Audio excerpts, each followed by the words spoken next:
There was a season when I wasn't grieving quietly. It, I was grieving without language. Like I literally did not have the words. My silence wasn't being strong. It was shock. It was absolute shock, absolute pain.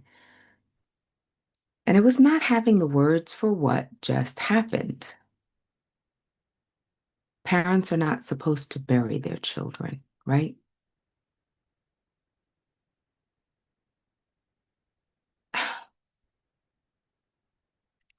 And that kind of silence can feel very alone. This is day 30 of the Grief and Joy Daily. Hey, friends, it is Dionne. The Grief and Joy Daily is where we tell the truth about grief and still make room for joy. Today actually feels like a bridge.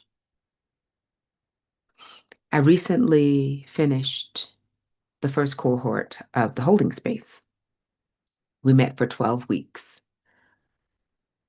7 women, myself, we bonded, we grew, and every single person said the same thing. The community was so important. They appreciated the lessons, they appreciated the learning, they appreciated the journaling, they appreciated the permission to grieve and a safe place to grieve, the mantras. But the community was what I heard over and over again in our integration sessions. I learned so much from them as I was able to hold space for them and heal myself. It was co-transformational. There are a few things I think are important to discuss today. Like my shock, silence isn't always strength. Sometimes it is shock. When I was quiet, it wasn't because I had to be strong. It was because I just didn't have the language. My grief not only rearranged my vocabulary, it rearranged how I thought, what I wanted to say, what I thought I knew, the confidence, the arrogance that I'd had before about how I'd be able to keep my child safe and alive. And sometimes you're not isolated by choice, you know? It's it's literally your mind and body, your nervous system catching up. Things are happening so fast. It's such a blur that you literally cannot catch up. And without words, it really feels like you're the only one inside this experience. Like your thoughts are trapped in your mind and your body, and there's an inability to verbalize.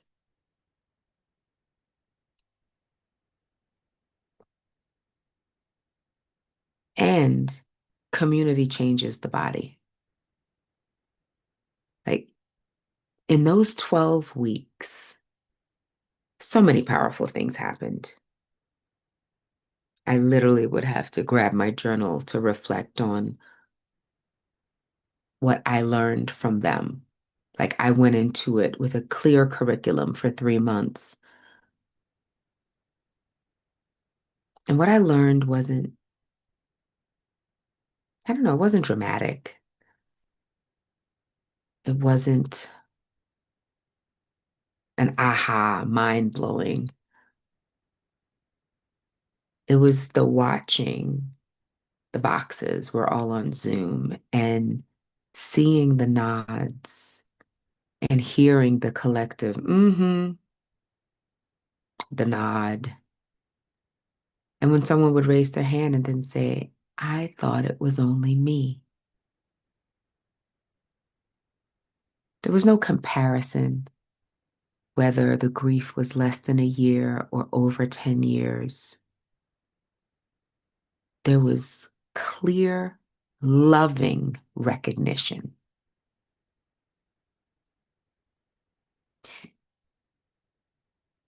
I could see and feel the moment when the shoulders dropped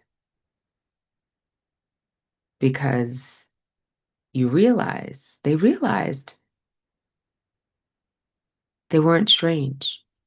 You are not strange. I was not strange. You are not broken and you're not alone. And sometimes community isn't a village. Well, I do think it's a village, but it's not 100 people in that village. It could be a handful of committed grievers. And by committed, committed to their healing, to their love, to their process. Like we know, grief is love with nowhere to go, but committed to finding a way to live in this new reality. Just a handful of people. And that is enough. Hmm. Healing expands safe spaces. I watched these people, these women grow because they were witnessed. And they were witnessed consistently. Same time, same space, same safety, a container, the structure created safety. And the safety created and allowed honesty. And the honesty created growth.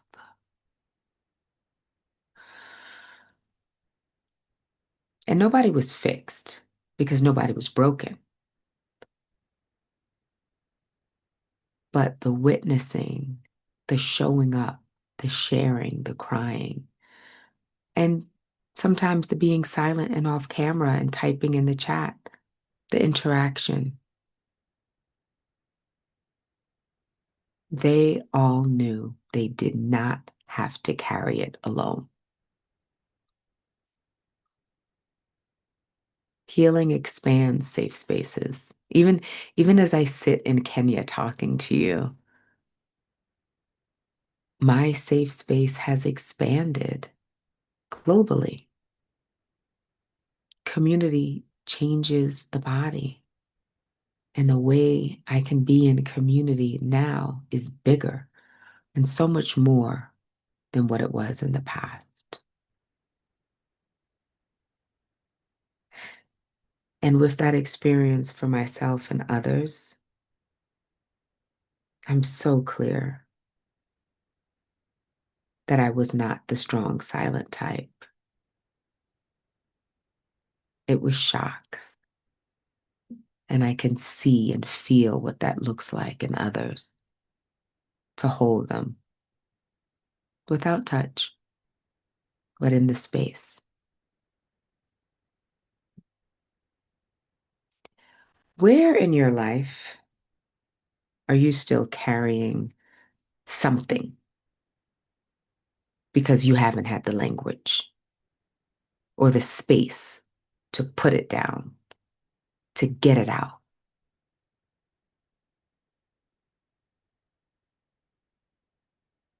Sit with that, reflect and notice.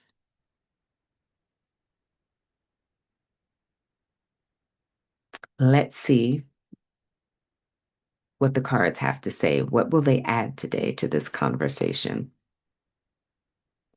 52 Weeks INjoy, deck 1, card 28 today. Hmm. Mm, too much light to see it. All right. Card 28. If you're not having a good time, find something else that gives you some joy in life. Penny Marshall. I don't know who remembers that show. Make a list of things you do or have done that don't bring you joy. If you're still doing those things, take some time to reflect. Ask yourself a few questions. Why? Why am I still doing this? What can I do instead of this?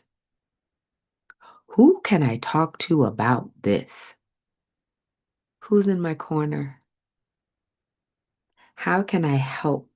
How can they help me make a change? Card 28. I love the synchronicity of life and things. Sometimes something else that gives you joy isn't an activity or isn't another thing. It's a room, a circle, a community. Joy grows where you feel supported, held, seen, witnessed. Thank you for practicing joy with me today. If this resonates, the links are in the description and you can stay connected. I do think I need to add the one for the Holding Space membership and learn more about the community that's opening this week on my daughter's birthday, what would have been her 30th birthday, on my book's 4th birthday. Joy is your birthright. Transformation is possible. I will see you tomorrow.